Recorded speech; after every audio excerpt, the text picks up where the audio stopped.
Welcome back to Cast Me to Hell with me, Seb. And me, Robbie. And we return to our body snatching sci-fi season with Night of the Creeps.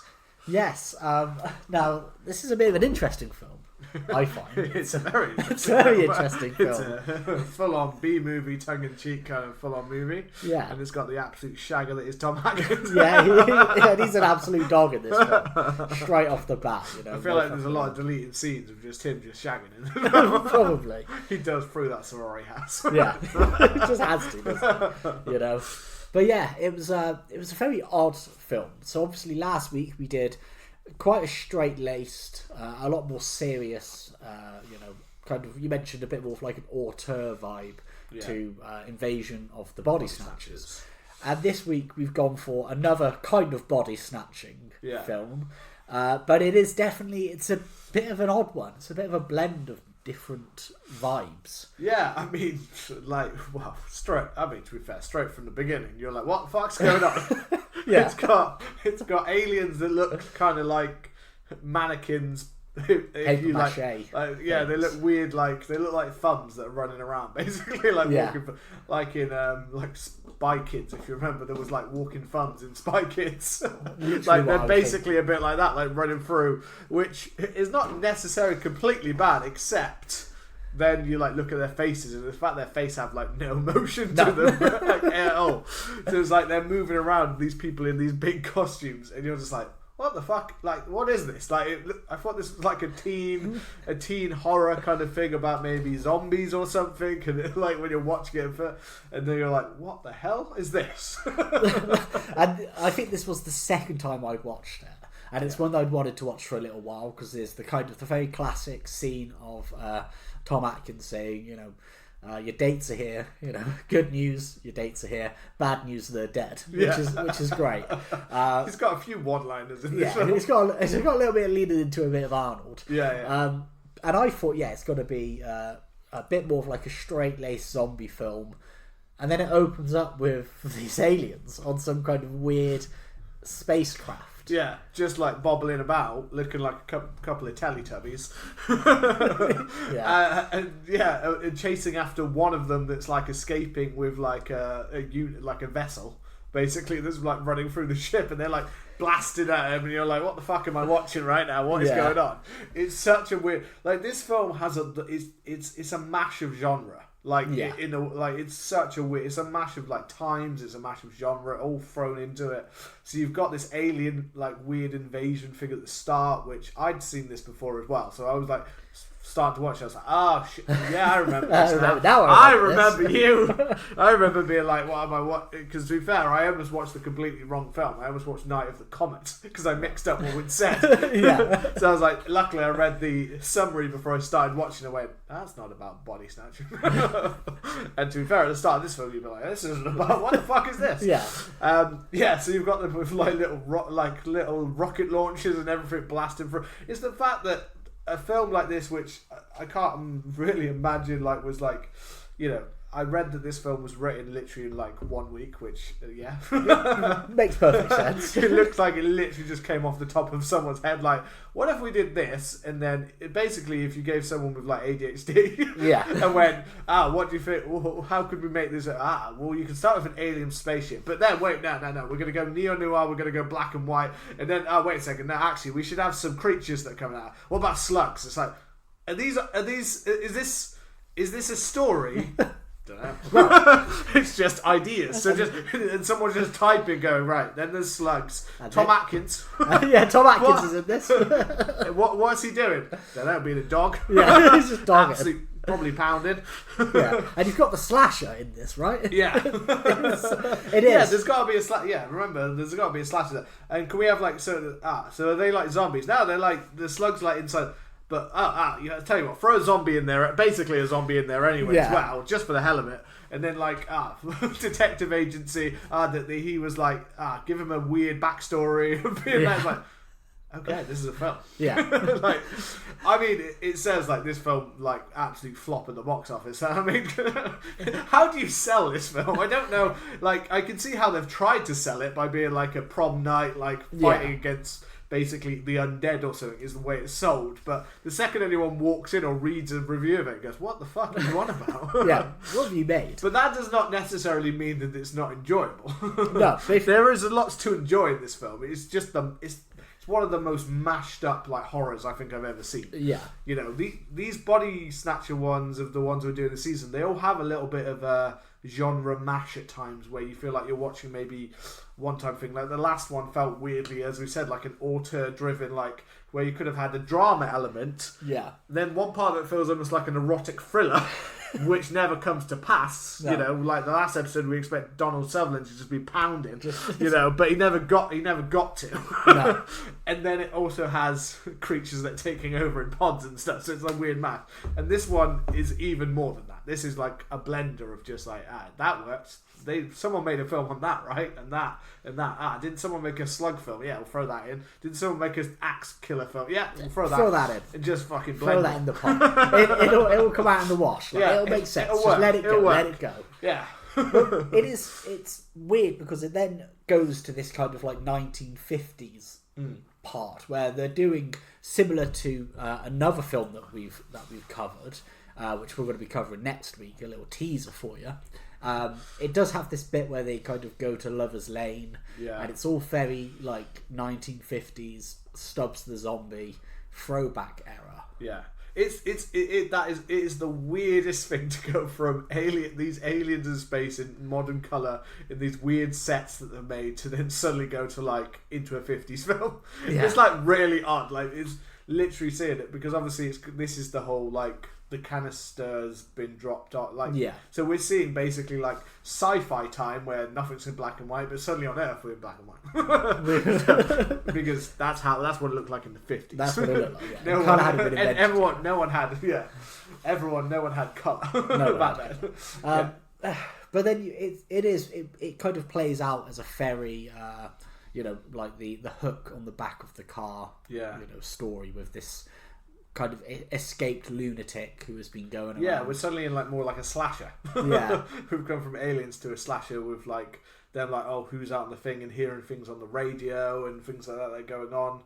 And then we build to that kind of jump out kind of moment of the slasher kind of thing. It's very odd. Yeah, I mean, I kind of like this part of the film because I like the way it's like shot. I like the way it looks. Yeah. But yeah, it's like the way we jump through like times or universes or whatever we're doing here, I don't know. But it's we get the backstory of basically someone who slaughters like the girl on what 1950s out in Lover's Lane kind of thing. Yeah. As they go around, and obviously this plays into Tom Atkins' role later in the film, doesn't it? Yeah. It's like his back. It's part of his backstory, isn't it? But Tom Atkins is a rookie cop. He's in like 2 weeks, his first training, and his girlfriend dumps him to go out with the 1950s equivalent of Tom Atkins. Yeah. Very interesting.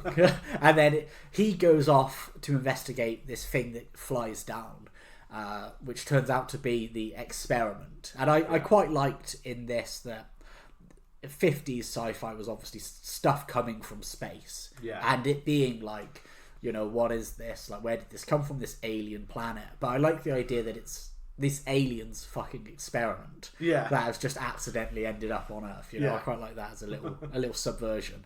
And then he gets gobbed by the alien, by the slug worm. Yeah. And then she's out on parked on the side of the road. And she's hearing the radio and it says like on Route 69, and she looks and they're on Route 69. Yeah. And I love the scene where you see the slasher, I forgot what they call him, kind of creeping up behind her. With the axe, and then as he kind of like is about to hit her neck, it cuts to 1980. Yeah. 5, whatever. So we don't quite like what happens to the body and the thing. Yeah. What was that? And here we are in 1987, is it? I think. Something like that. Yeah. So we're in 1987 where we get introduced to some of our key like characters. I think we're always Robert's thing. I got Chris and James as our main little. Have you noticed any of their names? Chris Romero, James Carpenter, Cameron, Cronenberg, Sergeant Raimi, Officer Craven, Officer Bava, Detective Landis, Mr. Minor, clever. Of course, no. I picked up none of that. I was like, Officer Craven. I was like, this one's a bit on the nose. Alien zombie. Yeah. I was like, that's the name of what the creature is. Alien zombie. I picked up none of this whilst watching the film because I just I didn't pick up the dial. Yeah. No, because you just mentioned it. I'm just a fucking idiot when it comes to remembering names. Like some I can really remember. But some just go over the top of my head. Yeah, So, to be fair, for the majority of the time, our main ones are Chris, James, obviously Tom Atkins starts to pop up more and more as the film goes along, and then Cynthia, who is our femme fatale, also, gets her tits out because it's that kind of 80s film. It's the 80s. Because you just got to watch a scene of someone and a woman undressing in an 80s film. She's got to get her tits out. Yeah. Including, this definitely is more like, this is playing much more into this is like Invasion of the Body Snatchers meets Porky's or Animal House or something like that. A little bit. It has a little bit of that about it. Like it has like a 70s, 80s crude comedy kind of in there that's thrown in there. I think that has those elements because we've even got the whole locker room of just for the sake of going through a locker room of girls getting changed, just cuts. And they kind of like the main characters that we get, which is obviously John Lively as I was going to say it as Chris Romero, and then Steve Marshall as James Carpenter Hooper, JC, and they're very much that 80s kind of loser nerd. It's like character. Revenge of the Nerds, Revenge of the Nerds. Nerds. You know what I mean? The two nerd characters. They're not quite Ferris Bueller, but they're not. They're not like the jock. They don't fit into that. We do get Steve, who is the jock with the unibrow. Yeah, and he's very much like a caveman. Yeah, the literal caveman. And then you've got the arsehole blonde. The boyfriend Brad character who is the arsehole, of course he's the alpha kind of blondish kind of dude who's just there here I am, to be the twig in the side of.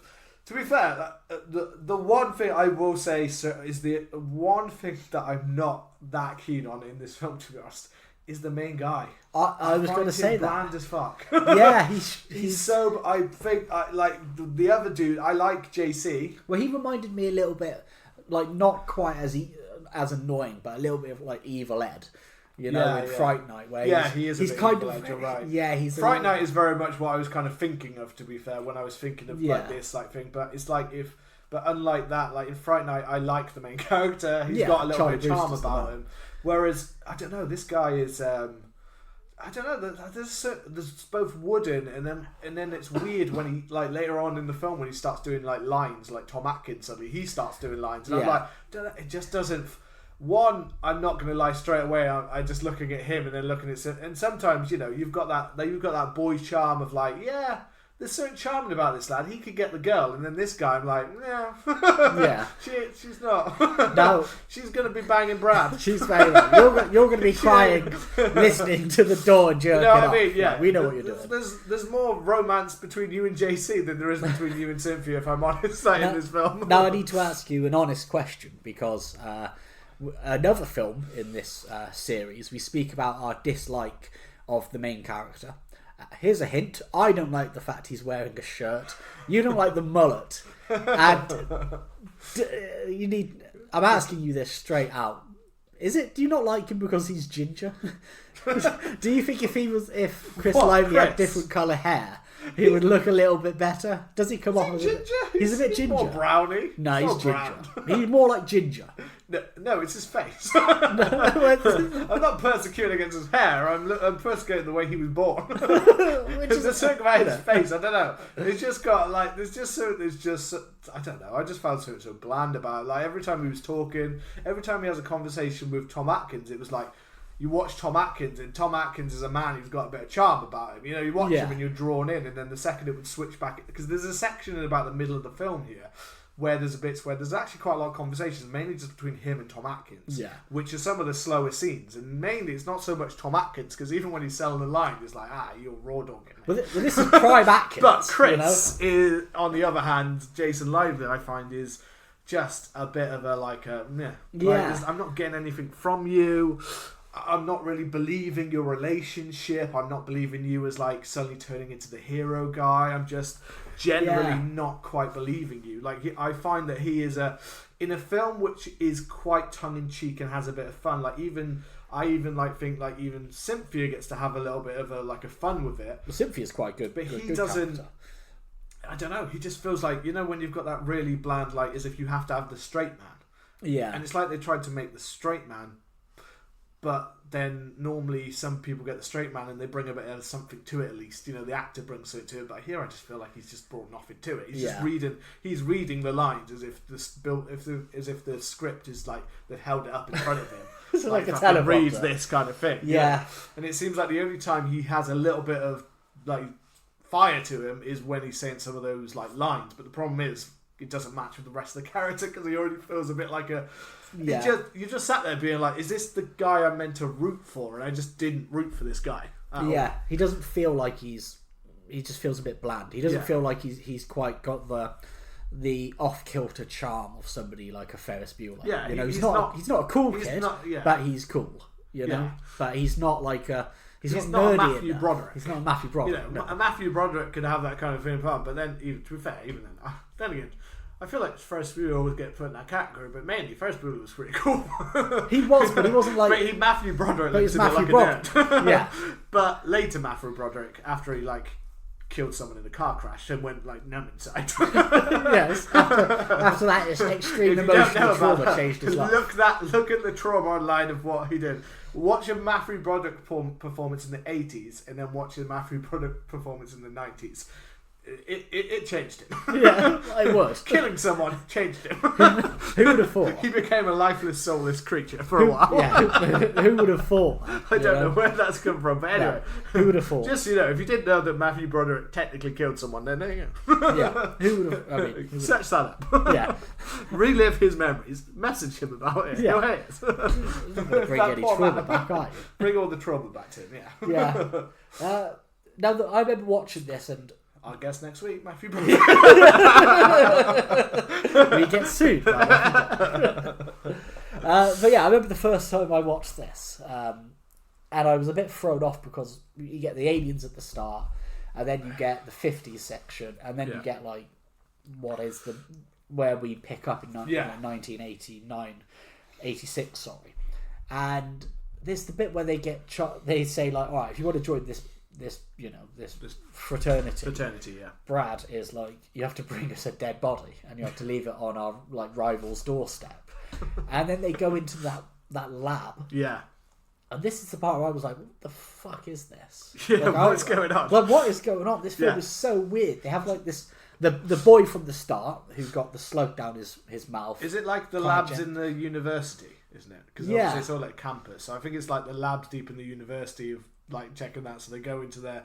But yeah, it is really like, okay, so we've set up this kind of a bit more teen kind of comedy kind of part now, or teen like, oh, we're going to get into the fraternity, and now we're inside of a deep dark lab. Yeah. And we're trying to sneak in, and that's when we see the body of the guy from the opening who got slugged. He got slugged, and then JC is like, what did he say? It's like cryo freezing. Like, that's what they did to like Walt Disney. And then he's just like, bring him back. Yeah, let's get him out of there. Let's do that. That's our body right there. Yeah, let's bring him out. And here are the return of the slugs. The return of the slug man. And then they bring him back. They thaw him like fucking microwave meal, and then and he springs up. And they flee, which then leads to like this nerd working in the lab. Because his head splits open with all of the slugs coming out, doesn't it? Yeah. Yeah, so that leads to all of them starting to spread around the campus and stuff like that. Because we get like another of like where he's outside of the sorority house. He's like walking. We see that outside the window, kind of in it again, a little bit kind of a Fright Nighty kind of outside the window, kind of like that kind of pet cemetery kind of style. No, not pet cemetery. Salem's Lot kind of style. Kind of vibe. They do a lot of that, but I quite like it. You know, I feel like there's something weird and quite creepy about it. Yeah. So this is one of those watches where you're kind of just like, I don't completely 100% know what's going on, but I'm kind of like, it's kind of moving very quickly, and it's, you know, it's kind of in a kind of tongue-in-cheek fun kind of way. You know, the some of the effects are kind of good on the thing. You know, some of them look like they've just popped a mannequin and split it open to let some slugs come out, but you know, the way the headlight is split apart. But then it does get to the bit when it starts like reliving the other bits, like, so, because even the original bit with the slug, for instance, the slasher, is like a weird, because I was like, well, that's not part of the slug storyline, that's just part of the slasher that was like captured or whatever being reanimated. Yeah. And I was like, I don't know.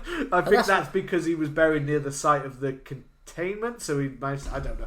I got a bit that bit. I was a bit like, I just was like, he's here, he's back. Well, that's the thing. So I think it's only about an hour and 25 minutes, including credits, and I don't know whether that plays into the film's strength or not, because there are a lot of moments like where we see the people getting slugged. I like that term. Where it just kind of cuts off. Yeah. You know, and I would have liked to have seen it happen a bit more. I feel like when you're watching, you know, body snatching movies, there's always some really interesting ways in which they do it. And, you know, Invasion of the Body Snatchers had that great pod scene. Yeah. And you see them kind of like slowly unfurling and growing. Really creepy. And I was hoping to see a bit more of like a body horror element of these slugs like crawling into people's mouths. Have you seen the movie Slugs? No. It's got some really good. That's Cronenberg, isn't it? I think it's Cronenberg. Maybe, I don't know. It's definitely. Oh no, not Cronenberg. Who's it? David. Yeah. No, I thought it was either Cronenberg or David. I can't remember his name. No, but it has some gross moments in it, and I was hoping we'd get a bit more of that kind of stuff. Yeah. And then there's also some kills where people, you know, people die just before things kind of hit them, just before the impact happens. And I was thinking, I want to see that stuff a bit more. But also, I feel like if it works because you move through things quite pacey. But then I feel like if it had like another 15 minutes of things, it would make a bit more sense, because it all happens very quickly. We get the scene where the original slug boy goes outside of the sorority house. You see him at the window, but nobody really notices him. He falls down, his head splits open, and then you get the scene where they go to the morgue and they find the nerd that the slug boy killed, and he then gets up and he starts walking and he kills a random, very stereotypical Asian like cleaner. And then he spreads his slugs everywhere. And then I think like Tom Atkins gets that really cool scene when he comes into it, where he's like sat on a beach. Yeah. He gets that one. Yeah, of course. It's Tom Atkins on a beach, seeing a beautiful woman coming out of the sea. Like, you're literally like, he's just, what's this? So like, this is his dream. That he's with that. To be honest, I was looking at the lady coming out of the water, who I think, obviously, like, I don't know, but Tom Atkins looks like he's maybe 50s here, you know. So Tom Atkins is always. I don't know. He's always like, so yeah. I'm not entirely sure of exactly what age he is here, but he's coming out of the water. And this lady coming out of the water, I would say, was probably maybe in her 40s, and I was just there being like, she's too young for Tom Atkins. I was like, she doesn't look young enough for him.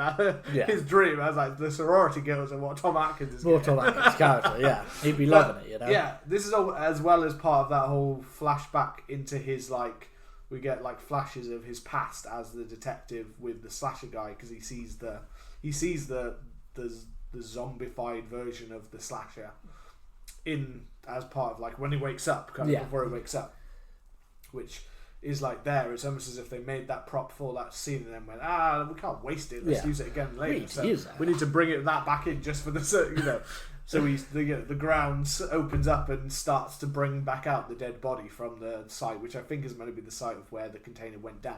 Well, as if the radiation has brought down back the dead body of. Well, I think because he goes to the sorority house. I love that his character is just so because it's buried underneath the house of the mother's house, the sorority mother's house. Yeah, who like lived nearby, and I love that when he turns up to the crime scene, he's just like so dismissive of everything, you know, and then when he gets to see the original kind of slug boy, and he sees the head, he's like, oh, this is an axe. Like, somehow this slasher is back.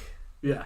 Straight away, he just that's the weird link between his past and the slasher thing, and the fact that it all technically the container came down all around the same time, so they are linked. But you've got the fact that the slugs like split the head open, and then you've also got the fact that there was a guy going around slicing people, cutting people's heads in half because that's what he was doing. Yeah, it's like this weird like blending together of this body snatcher / oh, we've also got a slasher in there just for the sake of it. It is so. And we're going to bring him back from the dead. Yeah, it's so weird because we get the scene.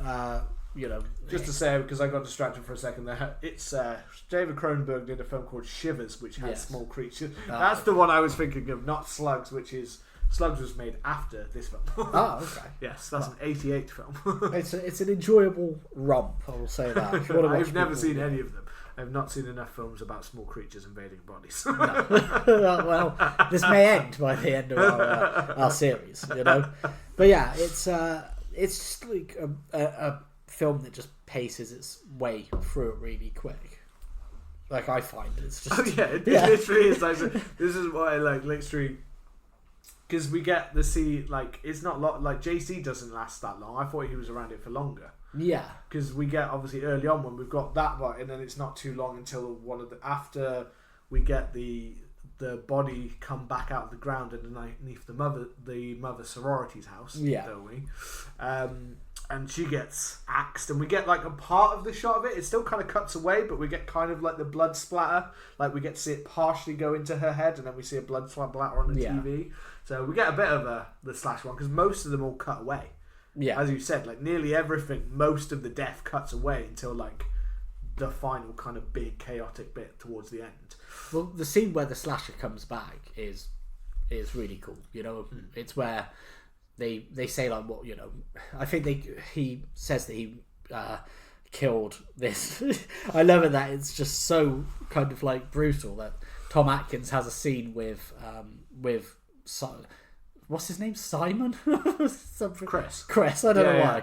I just went to Simon. He has a scene with Chris. They think that they're involved, obviously, with like with getting the body out kind of thing, and he starts to go to talk to him in his own. Well, he talks to them at two different scenes. He talks one scene when he brings them into the station, but mainly it's just for Chris, and then there's another one when later on when they just have like a kind of conversation about Tom Atkins' past. Well, that's the one I'm on about. He's telling him that like my girlfriend. Well, my ex-girlfriend was like brutally murdered by the axe slasher. And this random kid you don't know, who you just brought into your apartment, your house or whatever, to just sit there and just tell him. I think even the kid at one point says, "You don't need to tell me this stuff." He's like, "Why you don't need to say. Well, why are you telling me? Why are you telling me that you like hunted this man down? Yeah, took revenge on him, killed him, and like unlawfully killed him." And then buried him in like an unmarked grave. It's literally almost like, it is weirdly almost as on the nose as like we've been hinting at his background as this old cop the whole film. And it's almost as close to Tom Atkins just going, because this is the exposition scene. This is what needs to happen. But again, bland as ever, Chris is mainly like, again, I just think adds nothing to it as well. Like he's just there like, what? Yeah, he is. He's just why am I here? And you are kind of like, why are you here? I feel like this film doesn't change much as well. There's like one thing about the Chris figures. After he does the releasing of them, apart from obviously the bits when he's trying to get Cynthia, who I just generally think most of the time I'm still not convinced why.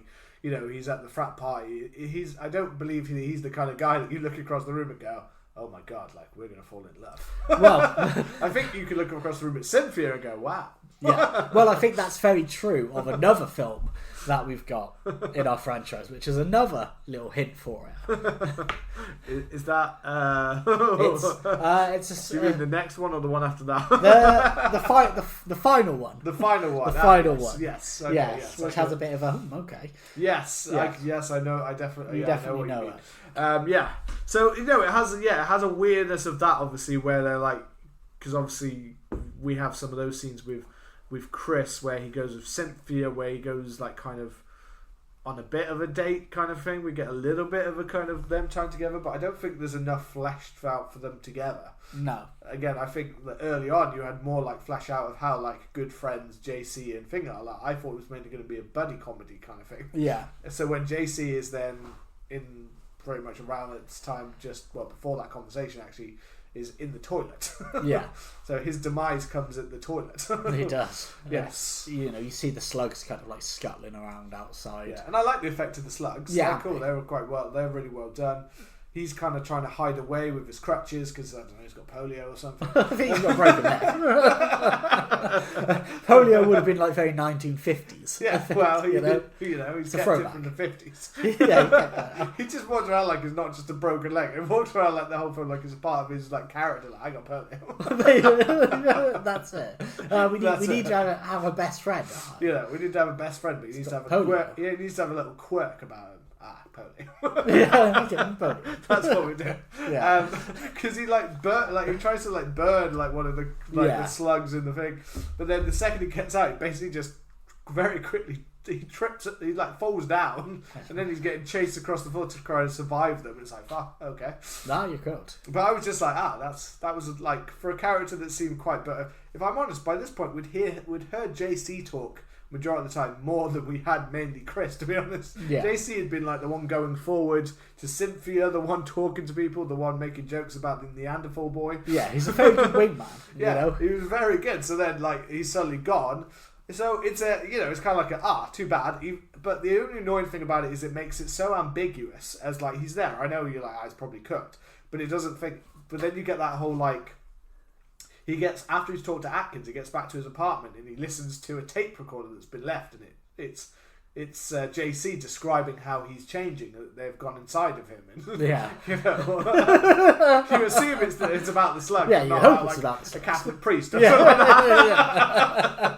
But whatever it is, they went inside him and he's changed forever now. He's changed forever. It ain't coming back, So that bit's a kind of again, it's one of those weird things with the tone of the film, though, like where it's like, in many ways, JC and Chris's relationship could have been the real foundation of this film, or this could have been a real shocker moment when he's gone, because it's like they do kind of build, out of all the relationships, theirs is probably built up the nicest early in the film.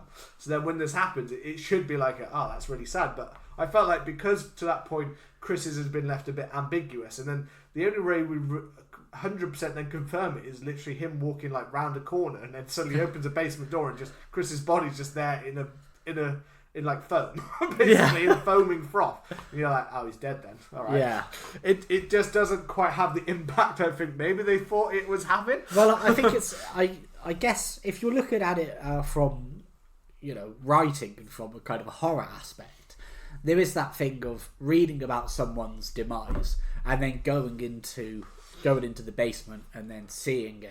Yeah. And that could be quite shocking, especially if it's a film like this. Yeah. Like, I think I've been playing Resident Evil recently, and I know in like one of those games, like you hear about like somebody being dead in a certain room, and then you find them later. You go there and you find them, and it kind of builds that horror of like the zombies have already happened, they're already there, they've got to be changed, so I can expect it. It builds a bit of tension. But I feel like because it's such a horror comedy, and because it never really fully leans into being horror and suspense. It has some creepy moments. I don't even think the weird thing is I don't fully think it at times even leans fully into the comedy. No. So instead, it's not really funny, but it's also not really full on horror like until later. No. Yeah. So you're a bit of a mid zone of like, what is this kind of thing? Yeah. And then he goes into the basement, and it doesn't quite have that emotional impact that it does. I think the tape has something like the way it's performed. The tape gives an interesting like kind of element to it, because you're more like, so what happened between the time that he was on the floor in the toilet and him somehow managing to have the time to do that before he changed into the slug, when I'm pretty sure in the other scenes that someone changes like really quick. Like it goes in them and they're kind of changed. I think they incubate for a little bit because it's set over kind of like a day and a night, you know?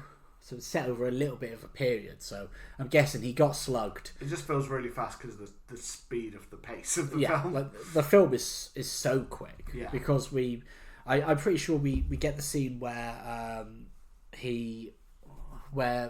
trying to just place it. It's so quick and it's so kind of like, oh, here's a slasher. Here's some zombies. Here's some, you know, strange moments where Tom Atkins admits to killing a man.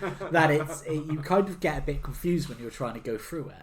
I also feel like it made you like, so the opening really throws you off. Then it kind of goes into, I guess, kind of like a teenish kind of horror thing where you could have a lot of those tropes set up, and you've got a lot of the sorority stuff, and then you've also got the cop who, to be honest, for the most part, Tom Atkins earlier in this film is somewhat a bit more kind of a serious cop with his backstory. And most of it plays out fairly kind of straight until it gets towards the last, like, I don't know, 25 minutes of the film when we get to, like, the conclusion part. And then it just goes full on, like, goofy kind of, like, tongue-in-cheek, like, taking them down, saying quick, like, one-liners. Like, it all really goes, so, like, all the characters suddenly turn into, like, one-liner based characters. Yeah. And they all just turn into, like, these little, like, these action heroes. It takes a real like turn that I feel like before that, if it wasn't for the opening scene, most of this is playing kind of not that like it's pretty straightforward. If avoiding some of the scenes like the weird Neanderthal kid and the all the jocks in the sorority lot on the bus, which is kind of a weird scene. Well, where they just like where they're all kind of acting in a proper like over the top kind of what the hell's going on before they crash. Well, a little bit before that is, and this is just one thing that I don't like about the film, is I really don't like the editing of it, because there's moments where it lingers on shots and you expect something to happen because it makes you feel like it. The scene's going to pop out, and then nothing happens. Like the first, the first one is, you know, where like Tom Atkins is trying to commit suicide. Yeah, and he, you know, what, the oven? the oven. This is the one that really stood out to me the most. There's another one earlier, but this is the one that really got me. Is the oven's on for him to kill himself? And he turns it off, and then he leaves, and then it kind of like goes in on the oven. Yeah, and it stays there. And I was thinking it lingers, and I was thinking, oh, they're gonna have like a slug come out or something like that. Yeah, and then about to go boom or something. Yeah, something, and then it just cuts, and that happens a few times. They linger on like a window, and you expect to see somebody or a slug, and then it's just like, nah. Trying to build your expectations. We just left it for a second or two, you know, just to keep we just you didn't there. cut it. Yeah, so it's all very to trim that bit. Yeah, it's all kind of very odd. But yeah, I don't know. I don't know. There's lots of these scenes and moments, you know, that are building, but I feel like, as I said, I think kind of moving ahead a bit, the tone of it does totally change when we get to the actual night. I find it really weird that his friend is like dead, and he's like, let's still get ready for prom now, because we have the whole prom. Well, kind of prom, because they're in college, they're not in. So it's more of a, I don't know what kind of party it is, a formal or something. I don't know. So it's not like even as prestigious as like your end of your time prom kind of thing. Yeah. But they're all getting like, they get ready. He's getting ready, obviously. And we get the whole shot of like in the dressing room where all the women are just basically naked. They're getting dressed. We get the guys who get onto the bus and stuff like that. And they're all way party. I don't know if you noticed this, but I was thinking. I remember when we were that age and we were like partying and drinking and doing all of that sort of stuff. And there's a bit where like three of them are sharing like one bottle of Budweiser. Yeah. And I was like, is that because like maybe the actors for somehow were under 21 and they were like, well, we can't have you drink. Maybe they are under 21 because it's America. So maybe, but it just struck me as being like, There's like four beers. It's probably so that more in like America, that's more like all we could get was like 1 4-pack. So we're all gonna have to like we're gonna have to go 40s on each bottle. Yeah, 18 of us. That's why it's 4. Yeah, we have to share this 1 bottle each between a group. We can all have 1 sip. One group can have we're absolutely fucked. You're not allowed to glug. Yeah, you're allowed to sip. The differences between that, whereas being a 12-year-old in the United Kingdom with a big old bottle of the pure Strongbow, Strongbow in your hand, just ready to drink God's piss. Yeah, that's it. And then fall into the street at 1 o'clock and hang out at a park hang out at a park till midnight on a Friday night because that's class. That's what you did. That's what you did. So yes, I'm sure you enjoy your childhood until you're older. You don't have to do that. That might be bad. But yeah. Oh god. There's nothing else to do. No, that's it. Welcome to England. Yeah. The bit with I think before that, we do get the slasher being killed, and I like the slasher. I think it's like a really interesting character that kind of bursts out of the ground, kills an old woman, and then Tom Atkins, and the rest of the boys hunt him down, and then into an alley, and we get the puppetry. That's what I mean. It's really kind of a cool puppetry. The smile that he gives him, as a gleam, as he turned around when he looks at Tom Atkins' character. But there's no denying that this seems like a really weird, almost like if you were going to cut an element of the film. I like it. I really like it. Yeah, it feels really like. Why does this zombie thing come back to then just be taken out like this so quickly and have no part in the rest of the film? It comes back to kill an old woman. Yeah, it comes back to kill that, and then they literally take him out that fast, and you're just there like, what does this truly have to do with the slug creature? Exactly. It's not really truly linked. I'm sure the only link is that basically his body is buried in the radiation of the thing, so that's why I think it's the slug that goes into it. Is that what brings it back? Yeah. It's a slug that goes into it. And then Tom Atkins says, "You son of a bitch, the slugs bring back the thing." Because if we think about the end scene, the slugs bring back the dead from there. But it's still just it's just for that one scene. Yeah, and it feels like that would have been the part that maybe I'd be like, so this is going to start killing people. Yeah, again, put it in a bit more, or get rid of it. Yeah, it's just it just feels for the sake of giving Tom Atkins more to do in the script, kind of thing, instead of just being the side cop character. Yeah, he's just there. So it's fine. I really like the look of it and the puppetry, and when the scene down the alley when it's moving around with the axe grinding on the ground, and it gives a little cheeky smile towards Tom Atkins before they fucking blast its head off. Yeah. Well, they blast it. I was like, why are you blasting it in the chest? And then Tom Atkins obviously finishes it with a shotgun to the end. You son of a bitch! Yeah. I already killed you. Yeah, boom. Off it goes. Class. So he starts to get his first little hint of those little one-liners. It's a cool scene. It's just random. Yeah, it's a bit I don't know why this is part of the story, but again, that is the mashup of this film. Yeah, and we get the zombie cat at one point. We get we get the slug cat, the slug dog, which gets Brad. Yeah, again, cool scene, but I want to see it. I want to see it, and I want to see it play out more. It's so quick that bit happens with the creature there, the dog. Brad is just suddenly got it. It's what? Yeah. And then again, I feel like the cutaways make it, which I assume is a budgetary based thing, but still, the cutaways make it really almost weirdly ambiguous sometimes to be so he's got him, yeah, but what's happening? How's he changing? What's it doing to him? This is why it makes it really confusing as to what actually happens or how long it takes, because we don't really get to see half of that play out. No. Until we get to obviously after the crash and seeing them coming back out. That crash scene is great. Yeah. I love the little zombie dog runs into the road. The bus driver swerves, just fucking splat him. Yeah, just splat that cunt. Don't worry about it. Dog. Just say, look, you can tell that dog was evil.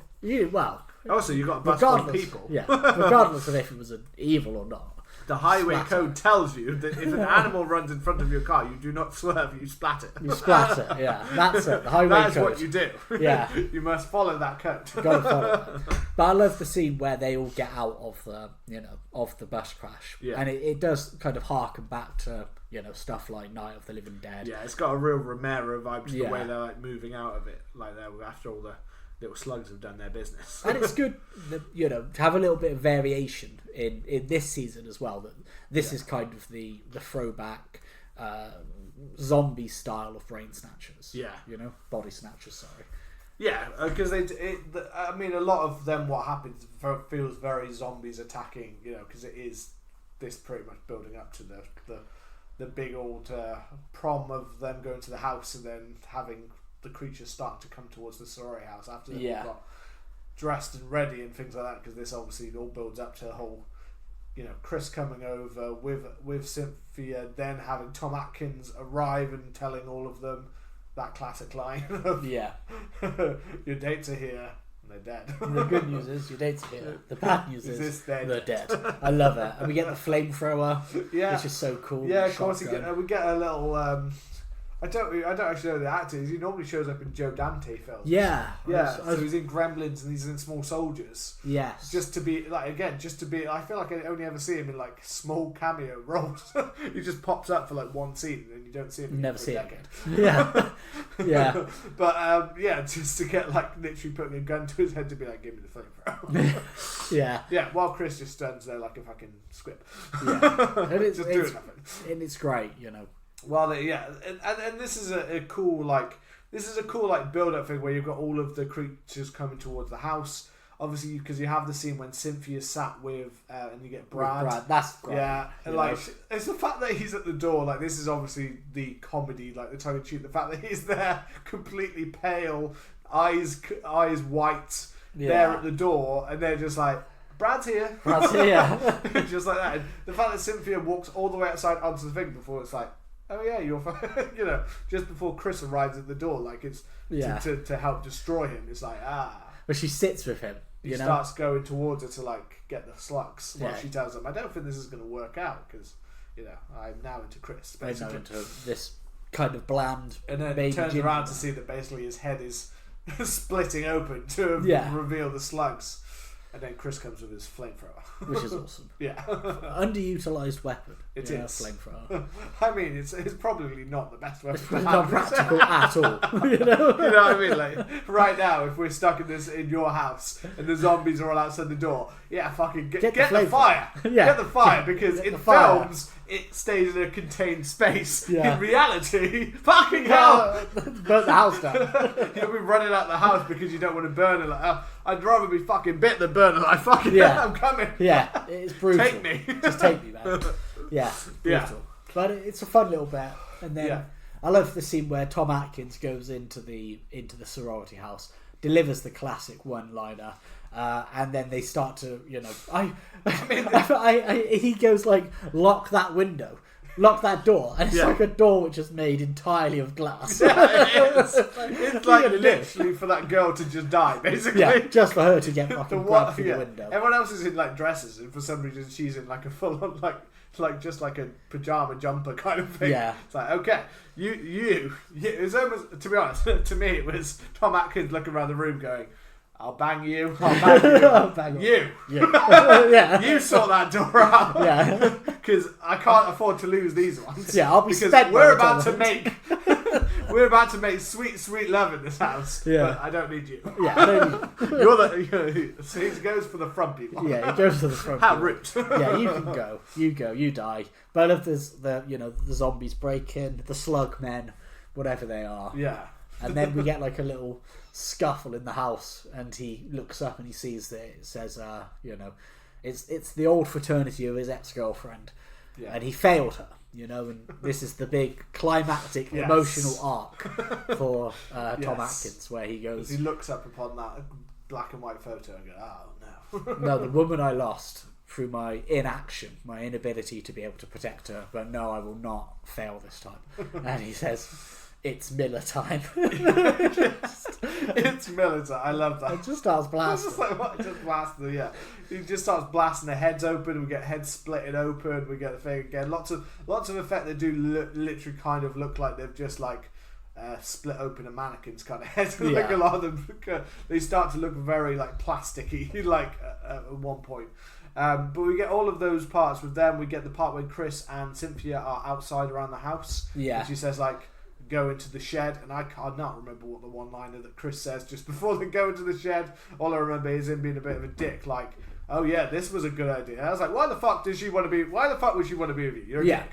That's what I was You're for. literally a knob. They go into... You had nowhere else to go. She says go to the shed because it's literally the only place to go that isn't surrounded. And then he gets in like this. It was a good... You're going to be a sarcastic asshole now? Right now. Right now. Right now? And it's not only like... I was literally at that point like, someone fucking, like, one of them come and drag this asshole. Yeah. Because I'm done with this. And if you've been with somebody for many years, then you could probably be like, alright, this is a very tense situation. I'll let them be in a sarcastic asshole go. Yeah. But if it's like you're just not like even, someone, you're not even fully together. You'd be like, all right, mate. Yeah. You don't handle pressure well. I'm gonna swerve you. You know, Yeah. I'm not. That's the point when she kicks you back out that door. Like, fucking die. You get slugged. Yeah.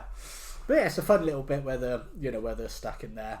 And this is what I mean. I would have liked it if they did a bit more of this kind of like zombie invasion kind of stuff, because it does happen. It does really go quite quick, doesn't it? Yeah, and before you know it, it's down to the basement to sort that. You know, it really happens really quick. That it gets to that point, and it seems very. I know that the slugs are kind of going at under the sorority house basement, so that's why it's there.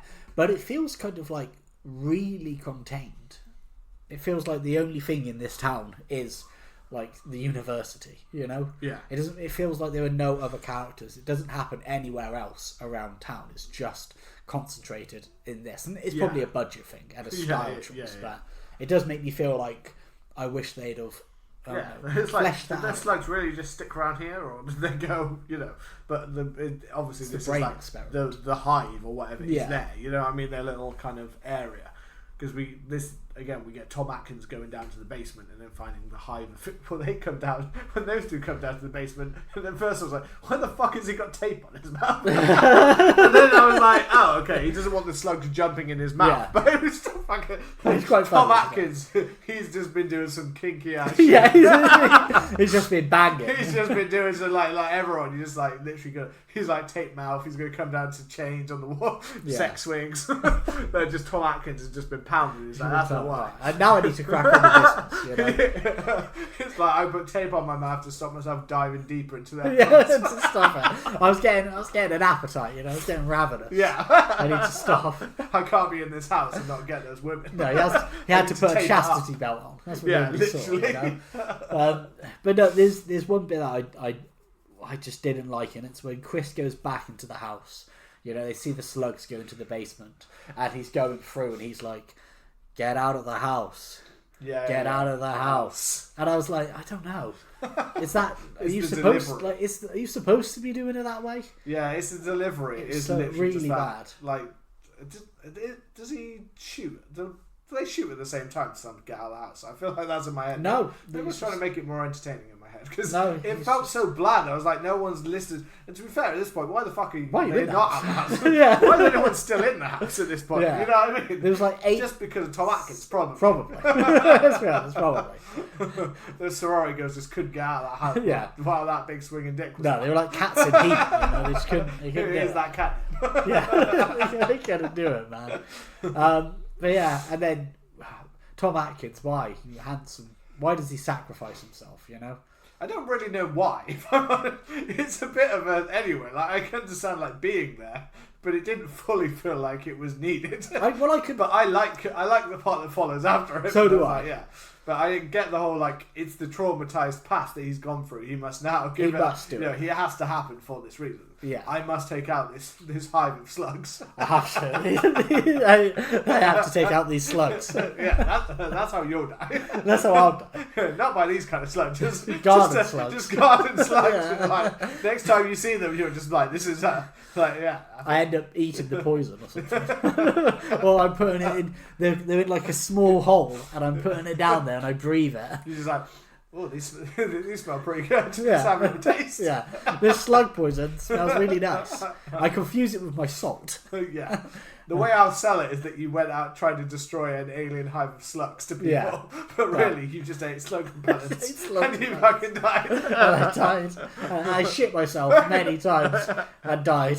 Yeah, You know? But yeah, for Anna in Cyprus, and I'll tell her that this is He what was happens valiant. when that happens this weekend. I'll be like, he died in a valiant effort. He saved He survived. He saved Carrie's life. Yeah, he he saved went out him. in the most valiant way you could. He did. I will tell her nothing of the slug repellent and the shitting yourself all Yeah. over the garden. Don't tell any of that. Yeah, but then the house explodes. Tom Atkins takes the tape off and he does the countdown. I love that he catches one of the slugs in the air. Yeah, that's cool. It's so cool. To be like, that ain't happening. That ain't happening. And then he starts to count down, and then he goes out. And then because again, like, going back for the house for him to, like, everyone to move, we're gonna go, like, run, like, kind of thing. And again, it's delivered with such a lack of, like, crispy. Yeah. Like, we gotta get out of it. Yeah, no. Nah, there's no urgency in his character. No, there isn't. No. know? You're just there, like, Cynthia, run. Yeah, just run something. Yeah. You will not have an enjoyable life with this You guy. won't. You won't. Get out of there, man. He's definitely one of the more charmless of the leading males that I think I've found. In like one of these films, especially for a film that is meant to be so, like, fun and tongue in cheek. Yeah, I think it does have an effect on the film when the lead character is not likable. because JC's good, Cynthia's good. The Tom Atkins is obviously a dog. But then like Brad's good. The setting's quite good and quite fun, and it leads itself to it. It's a time fit. Like, one is the speed in which it happens doesn't really allow any of this stuff to flesh out enough. No. So you could deal with a mashup, but the problem with a mashup is I feel like you have to give the different elements time to breathe for it to work. Yeah. And some of it starts to just feel like, what am I? What are we doing here? Like, where are we going with this? Speed through it. Yeah. Get it done. Just get through to that bit. I do love, after it explodes, I do love the whole, like, obviously you've got, like, crowds forming for that, but I love having that scene of Tom Atkins where he's just walking as his, like, charred body. And I was like, where's this going? Is he being, like, infected by the... No, just hit the ground. It's just Tom Atkins. He's just like, I ain't done yet. I'm not done. Like, you explode. If I explode, I just keep walking. Well, I watched it and I was like, oh, he survived. Yeah. And then I was like, he falls down, his head splits open. Yeah. And I was like, oh no, he didn't survive. Yeah, he didn't survive. But I thought it was going to be a brutally charred man for the rest of it. Yeah. I mean, to be fair, it does kind of look like he basically turns into Dr. Loomis. He does. Like, he's got no hair and he's like, this is the origin story of Dr. Loomis. Yeah. I really like the tease for, like, the ending. Where the slugs go into the cemetery, and it's almost like, oh, this is really cool, and then the aliens fly over, and you're like, oh, the fuck, oh yeah, I forgot about the aliens. With the lights kind of come down, and you're like, oh yeah. So have they come to collect the slugs back, or like, is it not gonna happen? Like, that's another bit. I was like, the aliens just giving me more questions than, like, the slugs. I know what's going on with that. They're gonna go in the ground, and they're probably gonna bring back a lot of the dead. So here we go. We've basically got a whole, zombie slug kind of invasion that could start happening now. They can spread and things like that. And then the aliens come along. I was like, oh right, the aliens collecting them. They looks like they're searching for them. Yeah, they're trying to correct their problem, but it just ends there. So you're like, okay, yeah, that's it. Yeah, we don't get to see the weird Teletubby creatures again. Like, we just see the spaceship. And it's so. Like, how much did that cost in your budget? Exactly. I found myself thinking, to do like, this. There's like a huge spaceship, and it's not obviously like huge. I feel like there's CGI. some good cracks in this film that could have been filled by removing the first and last scene. Yeah. That would have saved them a lot of money on set design and budgets. Well, there was an ending which was originally intended where the dog that caused the accident would return and it would approach Cynthia, and then Cynthia kind of bends down to pet it, and its mouth opens and a slug jumps at her. But instead, I think they got this. Which obviously is like a super weird ending. Yeah. And I don't know whether there was ever intention to make a sequel. I was wondering whether they were. It feels like there is intention here, but obviously it was one of those that I can't imagine this was ever going to be like a bit. This is a really weird. Whoever said, yeah, let's make that. Yeah. Like, whoever read that script and went, yeah. Well, he did.